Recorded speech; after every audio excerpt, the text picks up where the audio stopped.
Here we're asked to find the formula for the nth term of the geometric sequence. They want to know the general explicit term.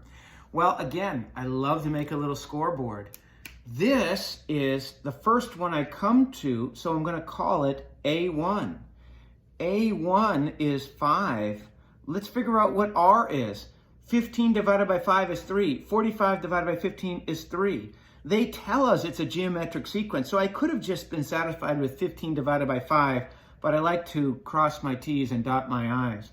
So I know the general term is AN is equal to A1 times R to the n minus 1.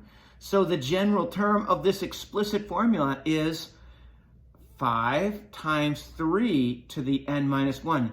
Notice I'm not going to say that's 15 to the n minus 1. Please be careful, because those are not equal. I can't violate the order of operations, PEMDAS. So there is my explicit formula. Now the follow-up question to that is, what is the ninth term? What is the ninth term? So to answer that, what we have to do is we're going to substitute in 9 for n. A9 is equal to 5 times 3 to the 9 minus 1, which of course, if we do 9 minus 1, we're going to get that this is 5 times 3 to the 8th. Notice that's not equivalent to 15 to the 8th. So when I do 3 to the 8th and then I multiply that by 5, I get 32,805. If this is the explicit formula to answer this question, what's the recursive formula?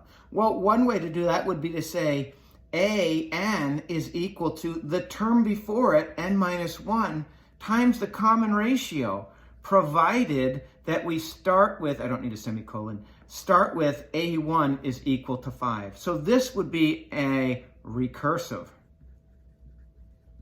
formula, provided I also say we're starting at A1 equals 5. And here is the here's the more useful explicit formula. If I wanted to use my calculator to get the terms of this sequence, instead of graphing and go to my table, I could also hit this book button right here. Sorry, there's the book button. And then hit S on my computer pad here. And then I go down here until I get sequence, S-E-Q. And then I can write 5 times 3 to the, and now I'm going to raise this the power, I happen to be in capitals, n minus 1. And then I go to the right one, comma, I have to tell it what the variable is. The variable here is n. And then I have to hit another comma, and I'm telling it that I want to start here at n equals 1, comma, and I want to end at 9. And when I do that, I hit enter, it gives me right here, this was the answer that I just found, 32,805. That last one is A9 because I specified that I wanted 9 there. Remember, that's that book button right there. And then I go down, then I hit S on the keypad, and then I bring up sequence, and then I enter in terms of n, and then I say comma, variable, and comma, start at 1, comma, end at 9, close parentheses, and it'll give me my values.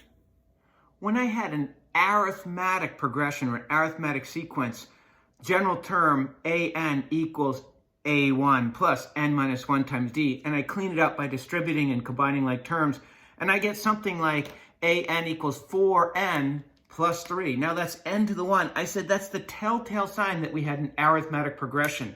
If I wanted to graph that, I would change AN equals 4n plus 3 into f of x equals 4x plus 3, and I told you we'd get a linear graph for an arithmetic progression. Here's a classic geometric progression, or here's the general term of a geometric sequence.